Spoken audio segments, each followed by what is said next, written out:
What's up, guys? We're back. We're getting ready. We're going to talk about the maps this segment. We're going to list some of our favorite maps, the maps we're most excited to play and get into and get our hands on and get dirty with and get down with and all of the above. So, yeah, I know what maps I like. And to be honest, I'm going to try to talk about some of the other maps because I'm sure we have similar opinions of what we're most excited for. But I'm going to let Click start this one off, so break it down. What are the maps you're looking forward to, man? Number one, I'm looking forward to Haven the most. I think everybody agrees on that. I think that's going to be a really good map. I don't know like how it's going to play out yet because I haven't played it yet. But I really want to see like Oddball, Flag, and Slayer on it at least. I think it's going to be like the midship of Halo 4 where it has multiple game types. It's not the same layout, of course, but I think it's going to support a lot of good game types. Maybe even King of the Hill possibly. But number two, I think I'll go with Abandon. I haven't seen a good asymmetrical map in a long time, and I think that's going to be great for Slayer, Oddball, and King of the Hill, not Flag, of course. And then the third one, this one's a little bit different, but I really like Meltdown. I think that map's layout is really nice, how it's like the infinity logo or like a figure 8. And even though it's a BTB map, I think some of the talented forgers can take that map and maybe seal off some certain areas to make it into a smaller scale level. And I mean, who knows? We might be able to have an MLG version of it. Nice. Yeah. Unbreakable, what do you think? Similar list? Vast, yeah, far and away different list? Abandon and Haven are definitely like my top two. I think Haven, I'm most excited for it. I really like it a lot. Like it looks really cool, and I think it's got a good layout. And I've noticed I like asymmetrical maps that are pretty, that are like almost symmetrical, but like the two sides are kind of different. You know, like in Abandon and Haven. And then switching up, my third like of the top three is Adrift. I really think it's like a cool looking map, and it reminds me of Countdown. And I like there's so many routes and tunnels and stuff, and like the man cannons on the outside. Like I think it's gonna be a really cool map. And you know it's like symmetrical, so I think that'll be really cool. And then the other maps all seem kind of bigger, which is why they're like not really my top three. But I think Longbow is the one I'm most excited for, like out of all the other maps, or maybe Complex. Like they're both a little bit bigger, but they both seem really cool. And I've always been like a big team battle, like that was my guilty pleasure, whatever. And that, so Yeah. I'm like really excited for some games in that on those maps. Yeah. And we'll get into that when we start talking about the combination of game types and maps later, but Longbow looks really interesting for the new game type Dominion they've added. But my top three, and it goes with both of yours pretty much, Haven is my number one, and only because I think almost tweaking it in some ways can make game types play differently. So it's almost asymmetrical with Team Slayer, because you have a team spawning on the blue side, which is raised up compared to the white side, which spawns lower. It almost does this weird little double dip in the what am I looking for? Like the bridges. So white spawns low, and then they have to walk up a ramp, and then blue has this like double ramp that goes up and then up to get to that top middle area, and there's like a break in the path on that side that you jump from, and then there's breaks left and right which you jump from, and man cannons from like blue side but not necessarily white side, I think. So that one will play interesting because in Team Slayer, if you spawn like top and bottom, white and blue, it sort of is asymmetrical. But then with Flag, I think if you rotated the spawns so that they both spawn on the left and right side with the breaks, it almost played different. Like with Oddball, like say you have the setup where you're both spawning low on the both like the double break side. I don't know. We'll have to come up with call outs when we get our hands on it more and see the actual differences between that left and right side. But if you have them both spawning there under that area, and then put the Oddball like up top, so then you can either like push straight and slay the other team, push right onto white side, and go up the ramps, or push like left over to blue and then man cannon to the top. And there's a lot of different ways you can play that map depending on where you spawn. And I think that's why it's my number one. Then it kind of gets jumbled. Solace is number two though for sure, because it's like this Narrows Lockout hybrid where you take like the BR towers of Lockout and sort of pit them across from each other. You have this high snipe tower. Then you have these like double Narrows bridges on either side, and then the lift is like in the middle that can take you up. And I think that'll play well with multiple game types as well. Then third, it gets really jumbled, But Meltdown does look really cool to me as far as a BTB map goes because it didn't feel big. It felt like if I was on foot, you could still get all around the map in a pretty quick fashion. So that's why I really like that one. So I'd want to actually play that one, not even in the highest competitive setting, but I think that looks like a really enjoyable map. Yeah, I was go gonna say, ahead. like, Solace, it was almost in my top 3, like, I couldn't decide, but Yeah. it looks really cool, and I like it. It seems kind of big, and again, like, I'm not gonna know until I actually play these maps. It's, like, really hard for me to judge a map by watching gameplay and, like, a fly-through, but, you know, it seems a little bit big for me, which is why, like, I don't know. That's why it wasn't in my top 3. That's where Yeah. I'm at. I think the armor abilities and sprint definitely play a factor in that map more so than, say, Haven or Adrift, where Adrift doesn't feel big if you only have sprint. Same with Haven. But then Solace, you kind of need that jetpack if you want to cut down travel time from, like, the floor to the snipe tower, or if you want to use, like, you know, thruster to get somewhere quicker. So that to me feels a little bit more open to where, like, if I want to be sneaky with a camo, it's going to be more effective to use that armor ability as opposed to, like, Haven where everyone's always constantly in your face and you might not get the chance to utilize those abilities in the same way. So yeah, so let's go into, like, Forge environments too a little bit because we'll include those in the maps but in their own right. What do you guys think of the 3 different environments? Do you think it's a step up even though mostly the maps still have this unified color palette? We'll put it nicely that way. So what do you think about the different environments? Do you think it's a step up from Reach, or is it about the same, or where do you stand? Clay, I you don't take know. that one first. I'm a decent forger, I guess, and there are some things that they did right and some things that they did wrong. I like how they have 3 separate maps now because Forge World is huge and apparently that made the maps lag more. But like for the Griffball Court, that's totally fine. We can make some arena maps inside of there if the lighting is okay. But I don't really see myself using the outdoor environments that much. I don't know how I'm going to be able to forge around them. I mean, I'm assuming a lot of the creative forgers can use those to their advantage, but I don't know. I haven't really looked into the maps that much. But if anything, if I'm going to be making a forge map, I think I'll just stick inside of that Griffball Court. Yeah. What do you Yeah, I think mean- about the environments, man?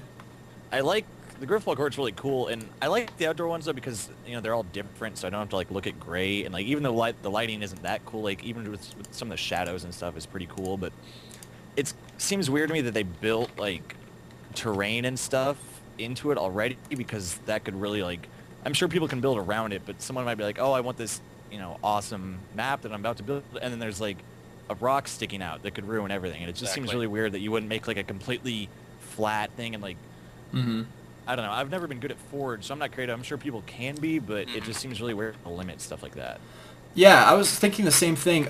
Compared to, like, Forge World, it didn't look like there was any just one completely flat, open space, like, that you could use. Which, I don't know, it was interesting. I'm sure there's room, like, above to lift up and build platforms and that sort of thing. But I thought it was, not odd, but just a curious choice that it's not just one, you know, oh, this one's totally flat. Like, you know, I don't know. Like, they gave, even in Halo 3, like, there was the skybox, the second Forge environment, I guess you would call it. Like, there was that flat, totally open skybox area. Then even the next level down was still totally flat with the sand on the sides. And then the crypt was also totally flat. Yeah. And this one, there's, like, always something there, kind of. Which, I don't know, and I do like the unique pieces they put into each of the environments, though. Like, what is it? Ravine, I believe, is the name of it. Has that sort of, like, channel that's, like, dug out, which could be cool to build, like, an underground part of a map. Like, I was thinking of a map like a Beaver Creek, but instead of having teleporters that go in the back, instead you had, like, this underground route that you would go through. So it's sort of like this line of sight. Like the Halo 2 map where you had the Leap of Faith and the rockets are down there, whatever that map is called. You know Ascension? what I'm talking about? Yeah, Ascension. Like, Oh, you jump yeah. off and the rockets are down there, you put a man cannon back up. Like, that could be kind of cool. Mm-hmm. Yeah, so I But, think the environments are really cool, and it will help alleviate some of the monotonous Forge pieces, them being all sort of like this white-ish color. But I do think the white aesthetically looks better than the gray, because with those gray pieces in Reach, to me, my eyes were always, like, busy looking at the different lines and that sort of thing. Like, all the pieces also had these weird, like, line Forerunner-ish textures. And these ones being more bland honestly makes it look more interesting almost, or more definitive. The gray doesn't bleed into each other as much. And that's just my own, personal opinion on how they look. Well, I mean, it's nice that we have all these new tools now. That's like, a step up. But, I mean, like the white and black Forge textures are nice as well, but I was really hoping for more color. And I've been told that, yeah, there are some new objects, but the majority of the objects in Halo 4 are just the same exact ones from Halo Reach, which is, it's a good thing, but a bad thing as well. Like, I can easily remake my old maps from Reach because all of the pieces are there. But a lot of the annoying pieces are still there, and a lot of the pieces that I needed to build my perfect map aren't there either. So, I don't know, it's nice, but it's not nice at the same time. But Nathan, I mean, I'm not a forger, but I feel like they added some really cool stuff, like the magnet stuff. Like, I feel like that's going to make stuff so much easier to build instead of like trying to line it up perfectly where it like snaps together and you can like duplicate an object like just really easily. I feel like that could make it, at least for like getting the base of a map down, could like people can do that really fast and therefore really, mess with maps a lot and really make some cool stuff. I also think with the dynamic lighting, that'll make a big difference because you have this light that shines down, as I'm explaining basic frickin' light principles to everyone watching. What I'm getting at is you'll be easily able to make like a dark side and a light side of the map and not be reliant on like a blue orb to sort of tint your pieces or hint at one sort of effect. So, but I do hope that lighting doesn't, severely cut down on frame rate, as that was an issue in Forge. And our forgers are brilliant people. Like, they found ways around basically all the limitations. So hopefully with the improvements that they made in Halo 4's Forge, they'll be able to sort of take their creations one step further. And I do think a lot of the reason, like, those unique pieces, like, there's not a lot of new pieces, because I think 343 wanted you to focus on these unique pieces in the environments and sort of incorporate those. So on Ravine, you have that channel cut out, and there's also a giant, unique, like, Forerunner building over there, which they added. I think that they increased the height on so you could sort of incorporate it more. Then Moonbase Alpha, or whatever that map's name is, has the Moonbase. And that, if someone doesn't make, like, Dr. Evil's lair from, like, Austin Powers on that map, you're failing at life. Maybe I'll do it. I don't know. But yeah, so I think they wanted to focus on like the unique environments more than just the pieces themselves, if that makes any sense. So what do we think about the zones in the maps? How will zones play a difference in map making? I feel the same way, kind of. Like, I spent so much time looking at it. I'm like, it's so cool, but then I tried to think of a situation where it could like really be useful in a competitive setting, and I was like, I got nothing. I don't know. We can make space. Yeah, you can like float. Like, the only cool thing was like where they showed on Impact, where it's like the wall was too tall to jump up, but like they lowered the gravity or whatever, so you could jump up at that section. But other than that, like, I don't know. It just seems really weird. Like, it's cool, but I'm not creative enough to think of anything that I could use it in. We'll also have to see all the parameters with which we can tweak in those settings. So. Yeah, I don't know. I mean, it could be cool for like custom games, I'm sure, but I don't know why you would use it in a competitive setting. Well, somebody at Halo Council, I forgot who it was, but he was saying how we can use these zones to manipulate the grav lifts better. So like, we could have a grav lift that shoots you, really far away, but you can use these zones to like, it has like higher gravity or something, so it goes to exactly where you want to instead of it like flying somewhere else. Yeah. So it could help with the gravity lifts, but I don't know. That's one thing. Like, recreating a Warlock map where, like, before we had to like use all these really interesting and creative ways to get around the fact that a lift would like take you too high or would be really loud. So now I guess you could just create a jump zone where your gravity was reduced and you could just jump up that level into the base.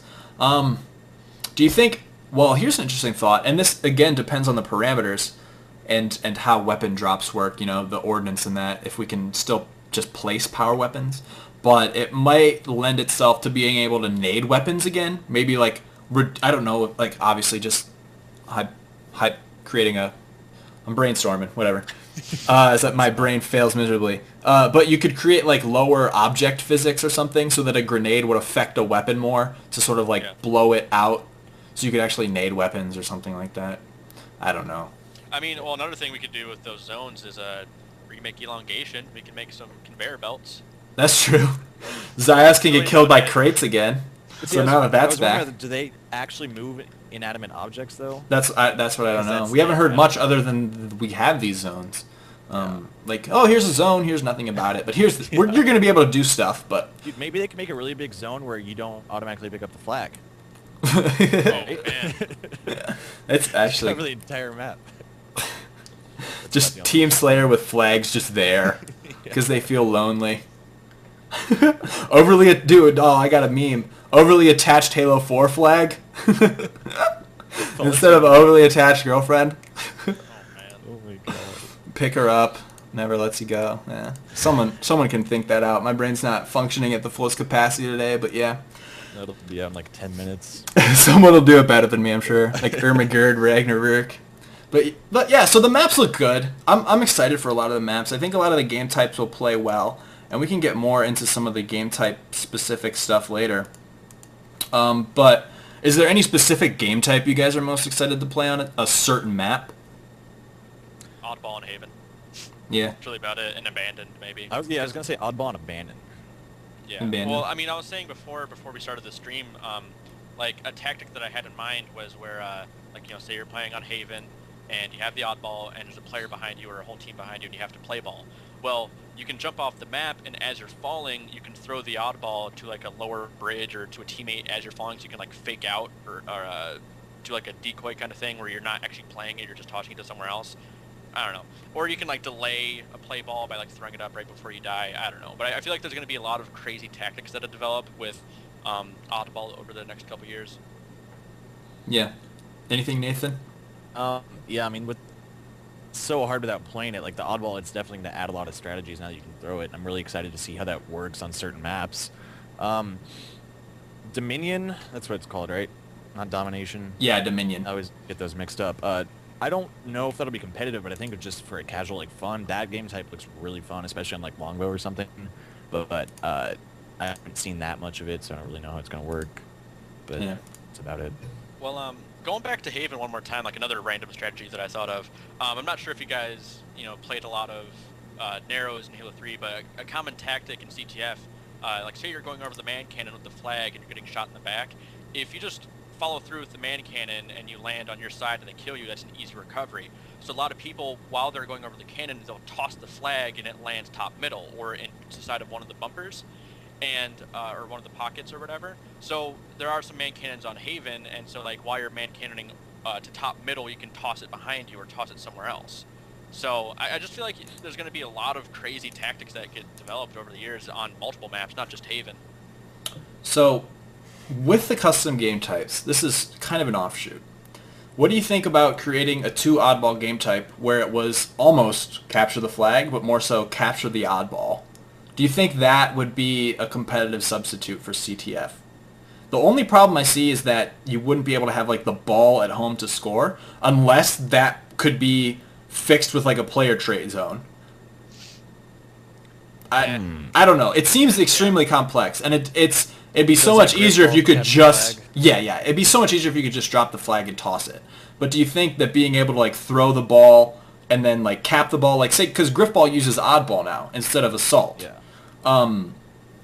So depending on the, you know, where that is, I don't know if that would be a substitute or not. That could be cool. The only thing that worries me is like, I wonder if you'd have to, can you throw the ball into like, can you like play basketball, or do you have to actually run it over like the? You have to run it over.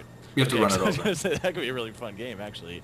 But, well, they were saying with Griffball and Halo 4, you can do all these crazy tricks. Like if you have the gravity hammer, you can hit the ball and it'll go flying away. So if we use Griffball as a capture the flag substitute, there might be some dumb tactics in a way where you can like nade the flag off the map or nade it away from an enemy, which it might be good, but it seems it's like oh, we could do this, but if we just could drop the flag, it'd be easier. Yeah, I just wanted to see what you guys thought about it, but. All right. Any other things? We might take a quick break and then combine everything together and then get questions from the community, which is you guys in chat right now. So you have a question, tweet it to me. My Twitter is that thing right there. Or these guys, if they get some good questions too, we'll post them up in chat. So we'll let you guys brainstorm, post some questions. We're going to come back, talk about some stuff, drink some water, pee if you have to. handle your bodily functions, grab a snack. But we'll be right back, guys.